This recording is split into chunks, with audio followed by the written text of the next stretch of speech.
Okay, so in this video we are going over the notes for 5.2, which is polynomials in factored form. So the first section, 5.1, we were talking about polynomials that were in standard form and generally what those graphs will look like. Today we're going to be connecting that to polynomials in factored form and talk about some of the benefits of factored form and the ways that we can graph polynomials from factored form. So the objective is I can sketch polynomials in factored form and know the effects of multiplicity on each factor. So first is a little bit of review, particularly for questions 1, 2, and 3. It says simplify and classify the following functions. So go ahead, pause the video, try to classify number 1, number 2, and number 3. That is coming up with its first and last name, and then you can play the video to see how you did. All right, so on these first three, they are in standard form. We actually already have them in the perfect order. We have the highest degreed term first, and then everyone after that has a lesser degree. So this first function, f of x, is 2 terms, and it has a power of 4. So it's going to be called a quartic binomial. That second function, g of x, and it is to the second power, so that is a quadratic monomial.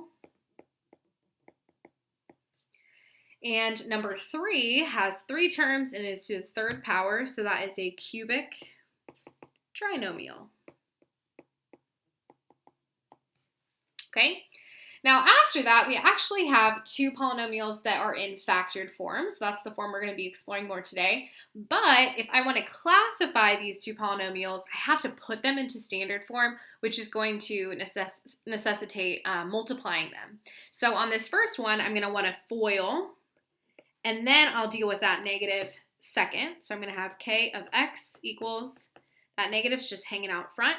In parentheses, I have 2x squared plus 8x minus 3x minus 12. I do have like terms I can combine in the next step as I go towards standard form. So negative stays in front, 2x squared plus 5x minus 12. And then last, I would distribute out that negative 1.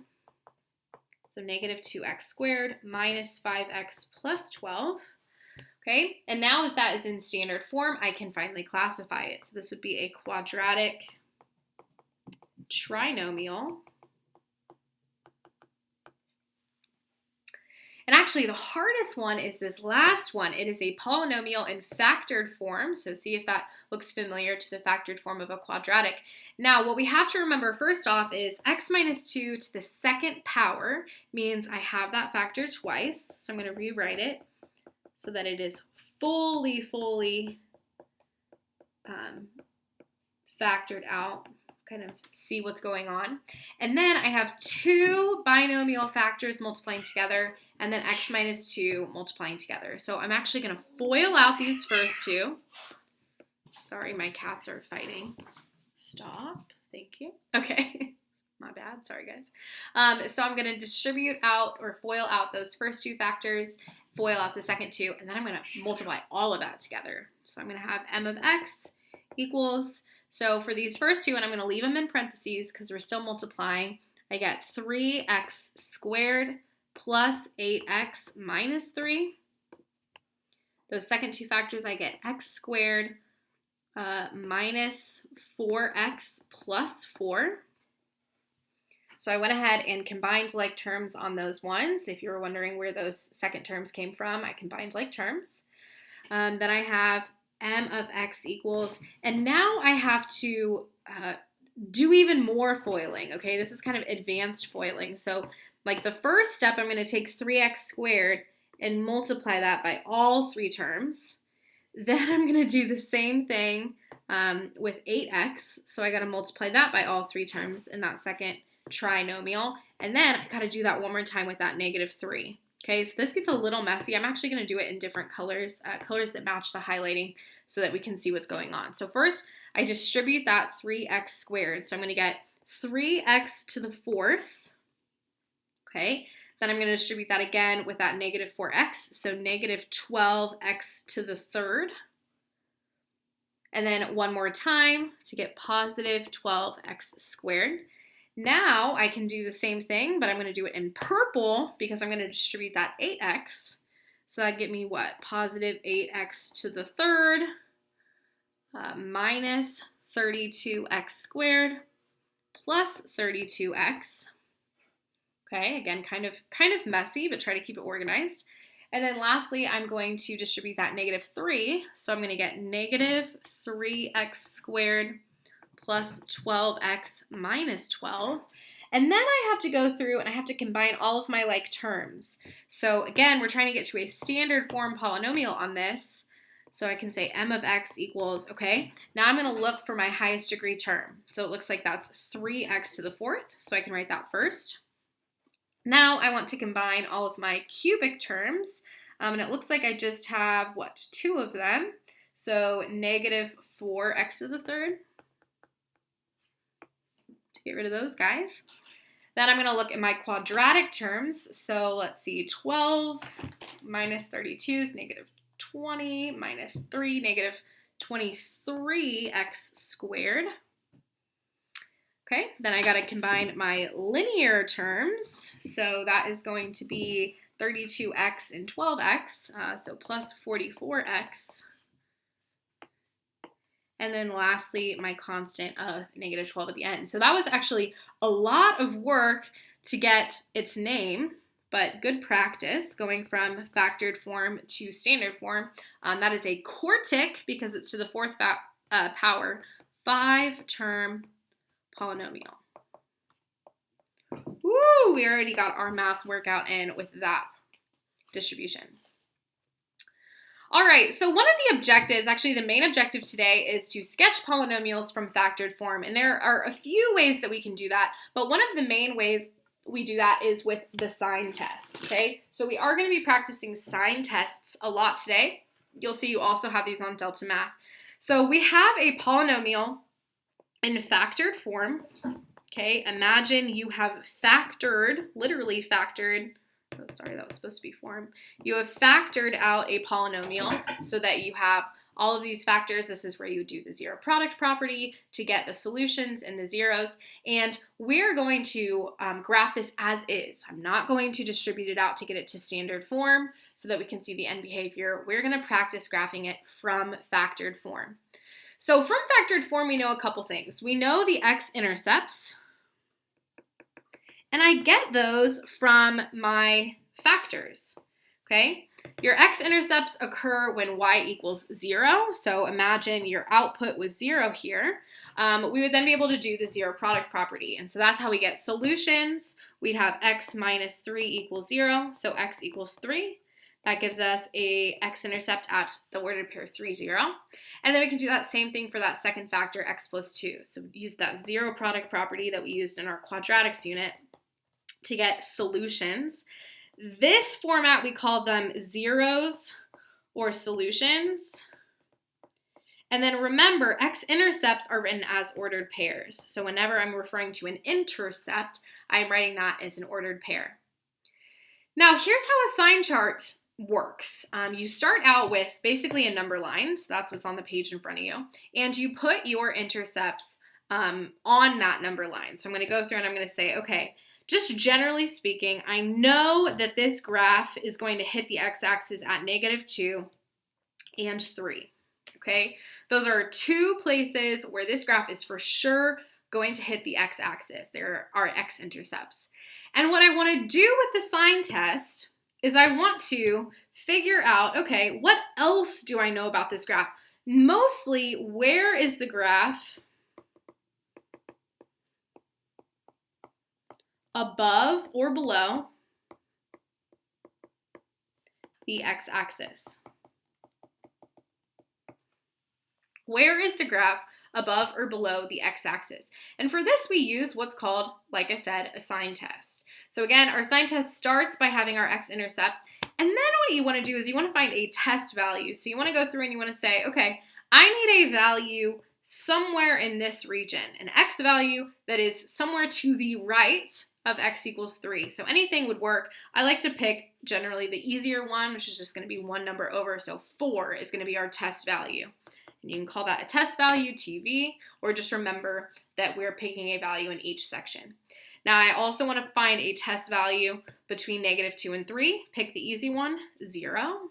And then I want a test value in this region to the left. So to the left of -2, let's make that -3. Again, any test value would work. You have to pick a value within the region. And the reason that we're doing that is we're just trying to figure out, is the graph going to be above the x-axis or below the x-axis? Okay, so again, we are going to be using a sign chart for this. Now, it's called a sign chart because we don't actually care what value you get out when you plug in -3. All I care about is the sign of that value. So let's imagine for a second I'm plugging -3 in to this polynomial. So let's imagine I have a -3 going in here. So this x would be a -3, and this x would also be a -3. Okay, I want to write out the sign of the output. So here's how this would work. I have a bunch of things multiplying together. I have a -1 multiplying with this factor, multiplying with this factor squared. I actually have that factor second. So here's how a sign test works. You say, okay, if I plugged in -3, what would the signs be that are multiplying together? So first off, I have this -1 in front. That's not going to go away. So that is going to be the first sign that I write. Even if I plug in -3 as my x value, the thing in front is still going to be negative. So we just write minus.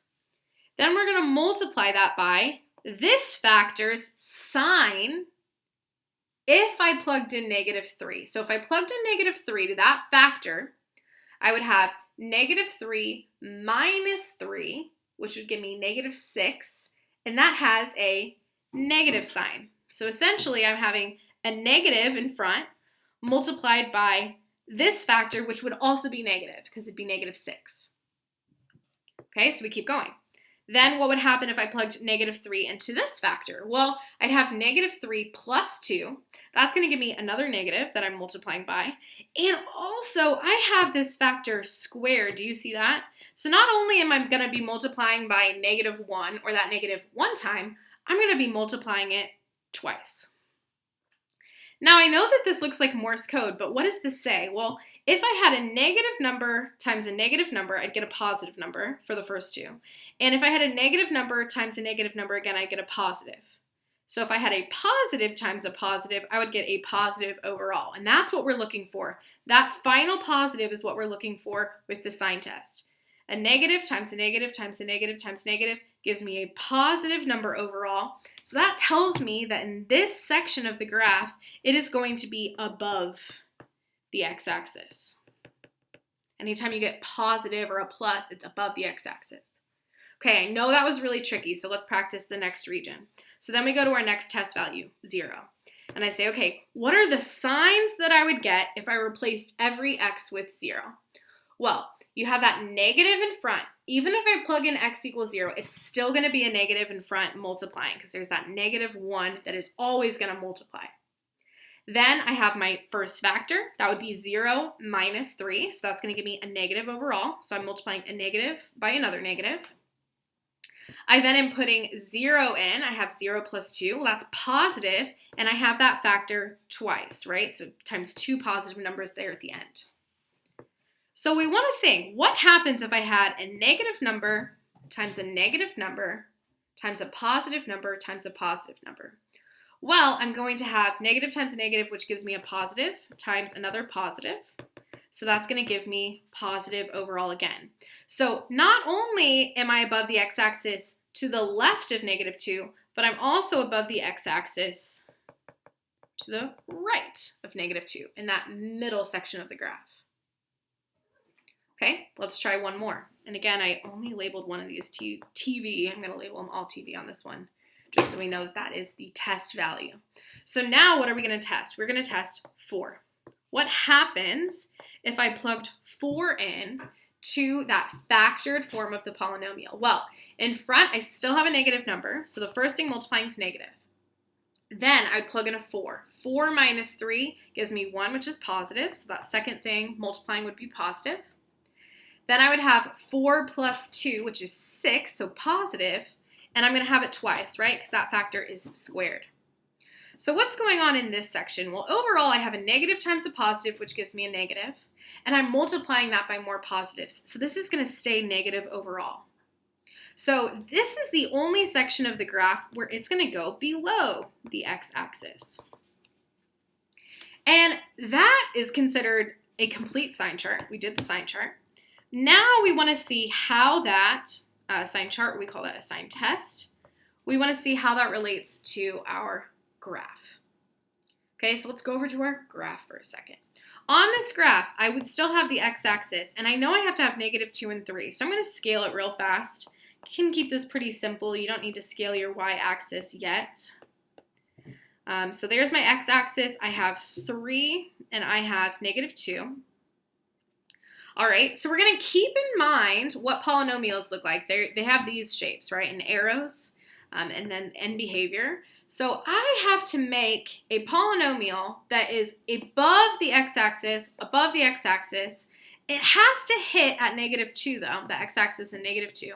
And then it's going to be negative to the right of 3. So this is tricky, and we're going to get better at it. But if it's a polynomial that's going to be above the x-axis all the way to the left of negative 2, it's going to look something like that. That's the only way that you can have a smooth curve that goes to that x-intercept and then stays positive forever. It's going to go up to the left. And then same thing on the right side. The only way that I can have a graph that's below the x-axis forever and looks like a polynomial is if this side goes through that x-intercept and goes down forever. Okay, so that's the end behavior of this graph.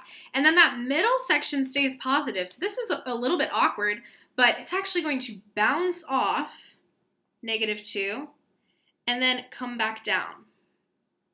Bounce off at negative 2 and come back down. And I'm going to make this a little bit better because I kind of made that a weird shape. So it'd actually go more like this.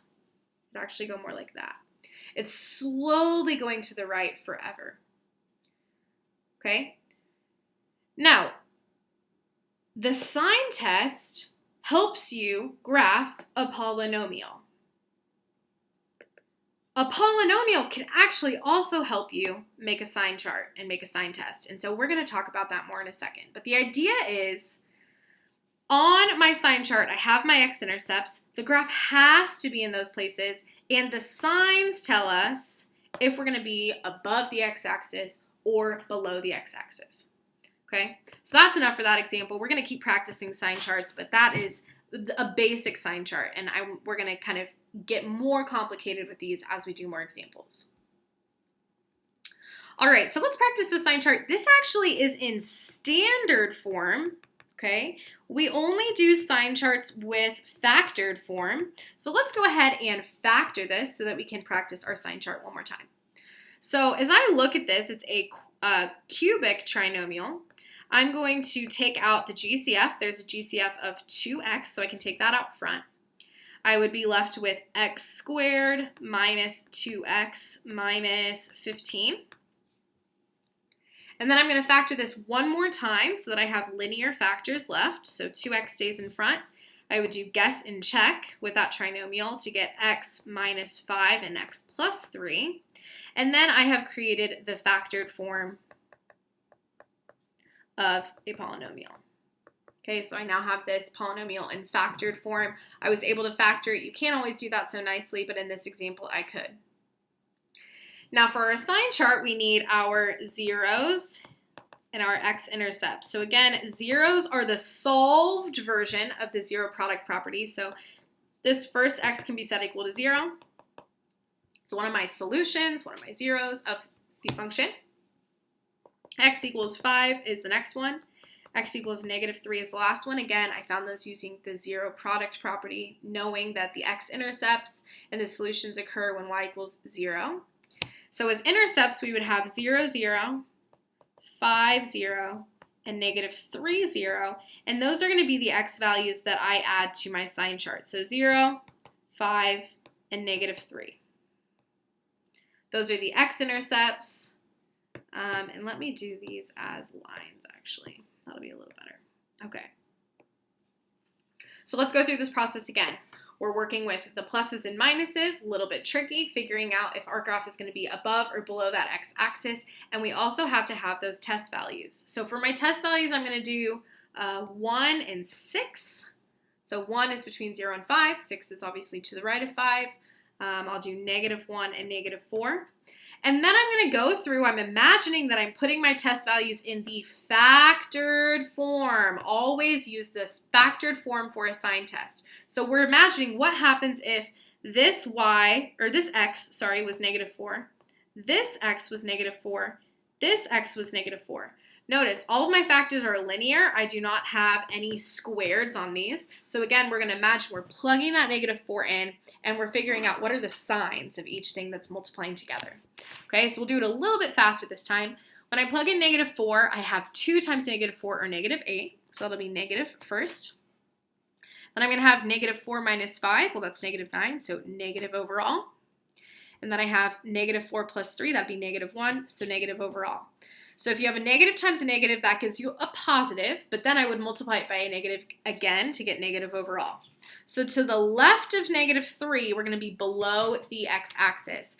And we are going to practice graphing this, so we can put that on the graph as well. I know 0, 0 is on here. 1, 2, 3, 4, 5, 6. I know 5 zeros on here. 1, 2, 3, 4, 5, 6. I know that -3 is on here. So it's going to be below the x-axis forever, knowing the general shape of polynomials and how their end behaviors work. That means starting at that last x-intercept, -3, it's going to go down to the left forever. That's the only way that that graph is going to stay underneath the x-axis forever, okay? Then we plug in -1. So I would have, let's see, 2 times -1, and honestly, you'll get to the point where you just kind of visually do this. You don't have to write it in, so let's practice visually doing this. 2 times -1 is negative. -1 minus 5 is negative. -1 plus 3 would be positive. So a negative times negative gives me a positive. Multiply that by another positive to get positive overall. Okay, cool. Then I can plug in 1, so 2 times 1 is positive. 1 minus 5 would give me -4, so negative overall. 1 plus 3 would give me 4, so positive. So a positive times a negative times a positive is a negative overall. And then the last thing with my test value of 6. So 2 times 6 would give me 12, positive. 6 minus 5 gives me 1, positive. 6 plus 3 gives me 9, positive. So positive times a positive times a positive gives me a positive overall, okay? So let's finish this up. Between -3 and 0, we're going to be above the x-axis. So for polynomials, that's basically just a kind of a curve over the x-axis. Then between 0 and 5, we're going to be negative again, so under the x-axis, but it has to go positive from 6 all the way to the right. So it's going to look something like this.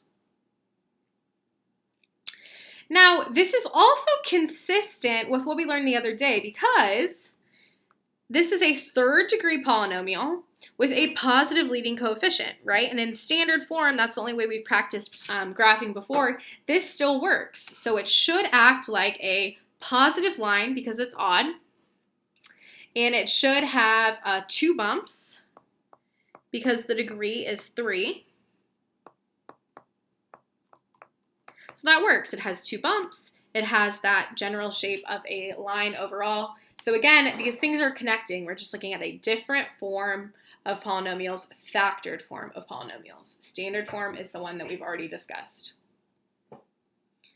All right, so I'm not sure you've noticed this, and this is kind of a good question. If you want to pause and try to answer the question before I tell you, you can. That'd be awesome. But it says, what do you notice about the factored form and the behavior of the graph at the zeros? Can you make any conjectures about how the exponent of a factor relates to its behavior on the x-axis? So what I'm referring to is whether the graph crosses the x-axis or bounces off the x-axis. So anytime you're going from a negative to positive or a positive to a negative, it's actually going to be crossing over that x-axis. So on these factors, it crosses at -3. This graph crosses again at 0, and it crosses again at +5. The reason for that is because on all of these factors up top, the exponent was 1.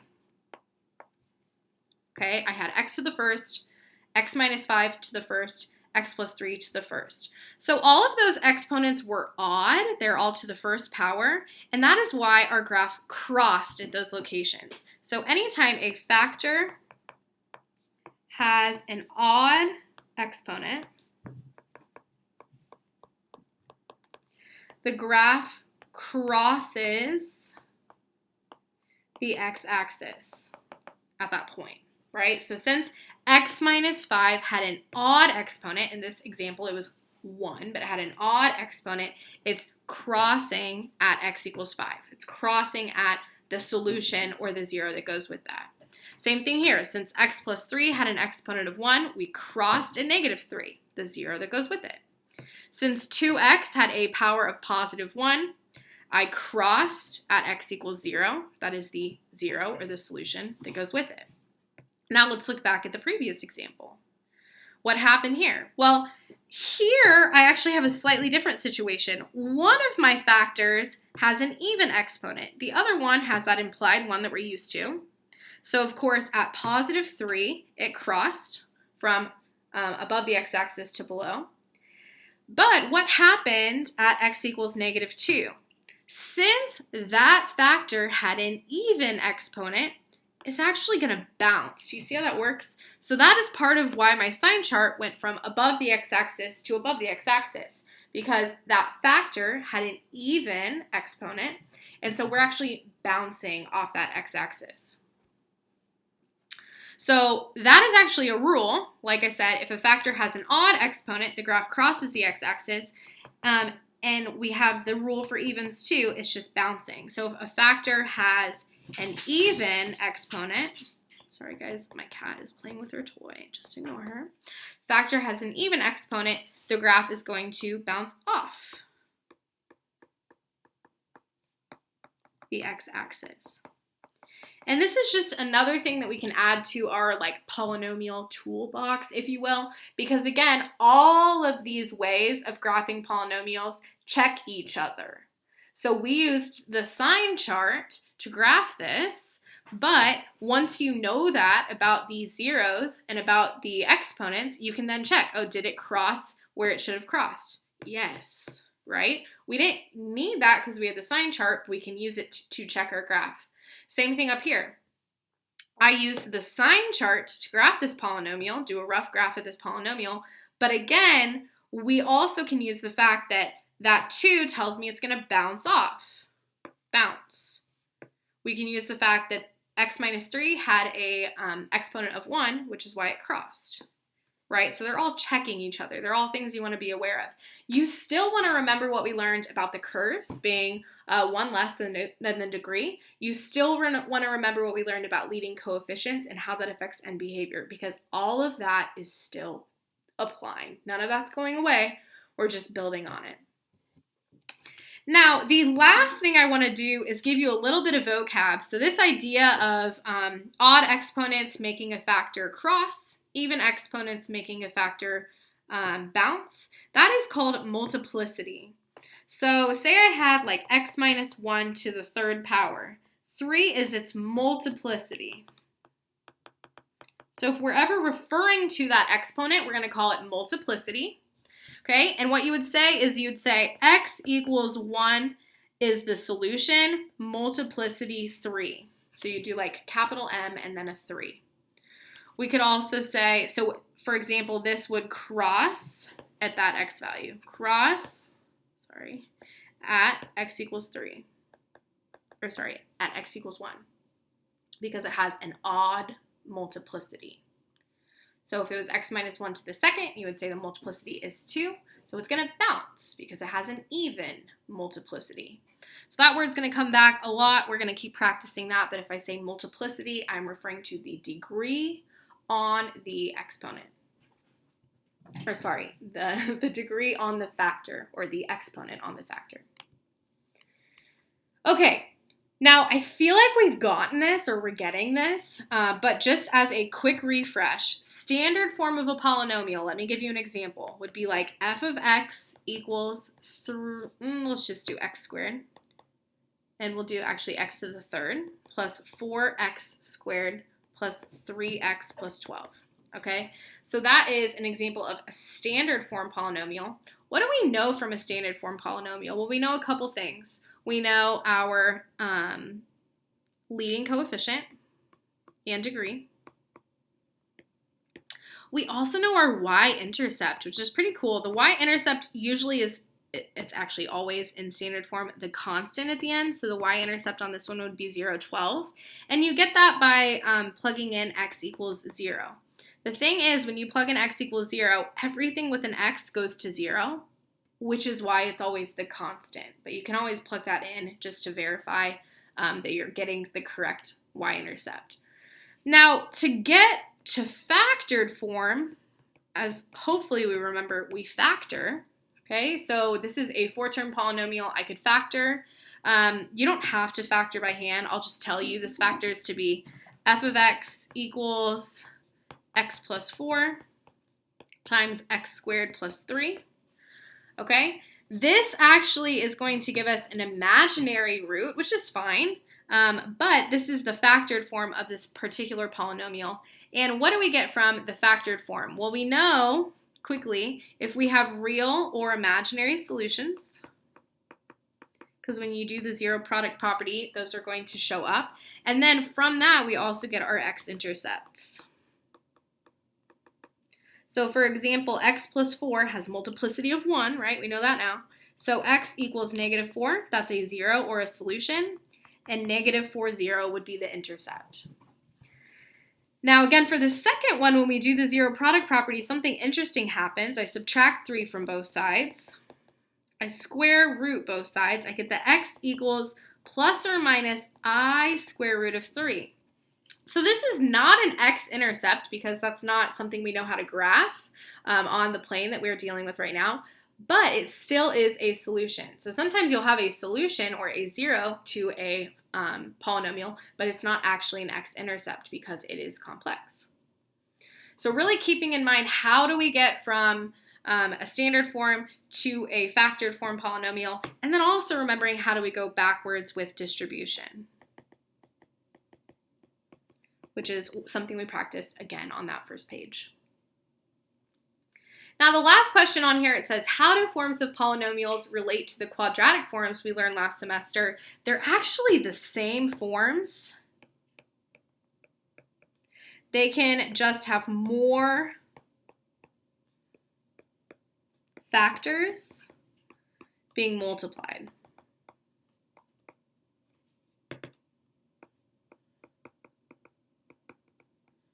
So the factored form of a quadratic is just the basically shortest example of a polynomial in factored form. A quadratic in standard form is just one of the shorter examples, sort of simpler examples of a polynomial in standard form. So the forms are really the same. We're just expanding that to all polynomials versus polynomials that just have a degree of 2. All right, now this last page seems like it's going to take forever, but honestly, we're going to do it pretty fast. So it says, for 8 through 11, sketch the following polynomials using the factored form of the polynomial. Identify the leading coefficient and the multiplicity of each 0 and the y-intercept. Then draw an example of a sign chart for each. Okay, so now what we're going to do is we're going to actually graph first, then we're going to make the sign chart after that, just so we can really, for Delta Math, you're going to want to be good with sign charts. So that's just some extra practice. So the first thing I'm going to do on number 8, I'm going to say, okay, my leading coefficient is 2. I didn't write this in here, but it's good to know your degree. For your degree, you add up your multiplicities. So I have one factor with a multiplicity of 1. I have another factor with a multiplicity of 1. So the degree on this is going to be 2. And that's really helpful because that tells me it's positive leading coefficient with a degree of 2. It's going to act like a positive parabola for end behavior, and actually it is a positive parabola. The zeros we get from our zero product property. So I get x equals negative 5 and x equals 1. They both have a multiplicity of 1 because that's the exponent. And again, let's write those as well as intercepts. So remembering the difference between a 0 or a solution, those are the same thing, and an intercept. And then I can put those on my graph. So 1, 2, 3, 4, 5, 1, 2, 3, 4, 5. All right. My y-intercept is at x equals 0, so I can find that by plugging in a 0. This is in factored form, so finding that intercept is not quite as fast, although it does not take too long. So I'd plug in 0 for each x value. I get 2 times 5 times -1, so -10. My x-intercept is 0, -10. I'm going to put that on my graph. The scale on this is terrible, so just go with it. I'm sorry, that would be 0, -10. And it's good to remember that this has one bump, and we're crossing at both of those zeros because they have a multiplicity of 1. So if I put all of this information together, it's got to go up to the right, up to the left. It's going to cross at both intercepts and go through my y-intercept. So it's going to be a positive parabola, again, crossing at both of those. Now, for Delta Math's sake, I do think you have to graph some of these using a sign chart. So if this was a sign chart, what would it look like? Well, I'd have a -5 here, I'd have a 1 here, and I would have negative in the middle and positive on either side. Okay, so you can start with the polynomial and go to the sign chart, and then you can go backwards, start with the sign chart and go to the polynomial. All right, let's try the next one. So on the next one, the leading coefficient's 1, it's the number in front. The degree, when I add up the multiplicities, gives me a degree of 2, so it's actually quadratic. So positive leading coefficient, degree of 2, so it's going to have one bump opening up. This is another parabola. From my factors, I can get my zeros using the zero product property. So x equals 4. It has a multiplicity of 2, meaning 4, 0 is my x-intercept, and it's actually my only x-intercept, right? Because it's going to bounce there. That multiplicity of 2 tells me this graph is going to bounce at that location. And then my y-intercept is the last thing I need to get. That's where x equals 0. So I'd have g of 0 equals 0 minus 4 squared. So -4 squared, or positive 16. Again, write it as an ordered pair. So I can put that on my graph as well. Again, the scale is really terrible, so don't worry too much about that. And then we just got to think, what would this look like? So it's a parabola that opens up, so it's going to go up to the right with that classic parabolic curve, and then up to the left, and I'm going to get that y-intercept. On a sign chart, you'd have only 4, and it'd be plus on both sides. So that's an example where you're actually never going below the x-axis. Your x-axis has 1, 0 on it, and it's positive on both sides. Okay, so hopefully we're getting this down. Why don't you try the last two, and then I'll do them with you. Okay, so on the third one, the leading coefficient is 2.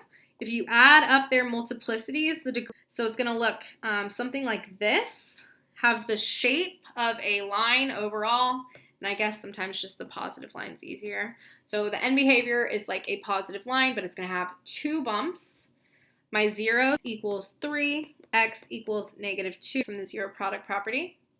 They all have a multiplicity of 1, so we're going to cross at every single 0. Cross, cross, cross. And again, write these intercepts as ordered pairs so that I know you can tell the difference between a solution or a 0 and the ordered pair. The last thing I want to find before I graph this is my y-intercept. So that is where x equals 0. So 2 times 0 minus 3 times 0 plus 2 times 0 minus 1. 2 times -3 times 2 times -1. So 12. 0, 12. I can put that on my graph. Again, there's no scale on here, so don't worry too much about that. And then 1, 2, 3, 4, 5.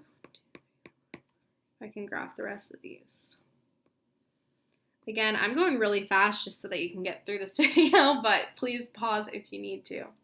So based off the overall shape and the degree, and knowing that it's going to have 2 bumps, this graph is going to go down to the left. It will go up through the y-intercept, then down, and then up. And the other thing too is if you're having a hard time visualizing these, you're going to get better over time, but you can always pop that into your graphing calculator. At any point, you can put that in your graphing calculator and you can figure out what it looks like. Just in that form, you don't even have to distribute it out. So don't worry too much about that. You're going to get a lot better with that as you see polynomials more. Now, just as a reminder on the sign test, you'd have -2, 1, and 3. And it would look like negative on the left, then positive, then negative, then positive to get that shape. All right, and the last one. We're so close.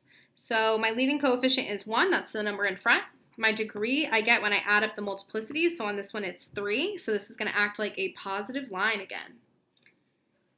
My zeros are x equals -3 and x equals 1. We get those from the zero product property. You can call those zeros or solutions. The first one has a multiplicity of 2, so we're going to be bouncing there. And the second one has a multiplicity of 1, so we're crossing there. And again, to write those as x-intercepts is also something good to practice.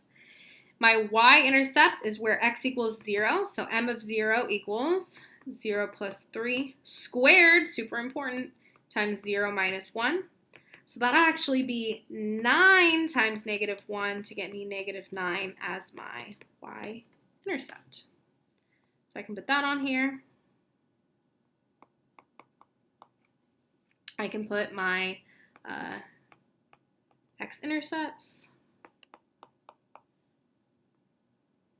Again, we are bouncing at -3 and crossing at +1. So I want to think what this is going to look like. Okay, it's going to go up to the right. Again, I'm just going off end behavior. It's going to go down to the left, but it's bouncing here. So it's going to look something like this. Ooh, that's nice. So it bounces, then it goes down, and oh man, what are you thinking, Miss Coolbank? Get that that y-intercept. So I just added that in. I got that y-intercept. Now, as a sign chart, I'd have -3 and 1. It would actually be negative because it stays under the x-axis on that left part of the graph, and then it would go positive once it crosses the x-axis. Oh my gosh, guys, we just did so much work. Thank you so much. I hope you made it through this whole video and actually paid attention. You should work on the rest of your homework. So it's homework packet 15. You can do A, B, and C on Delta Math, and I will see you guys next time.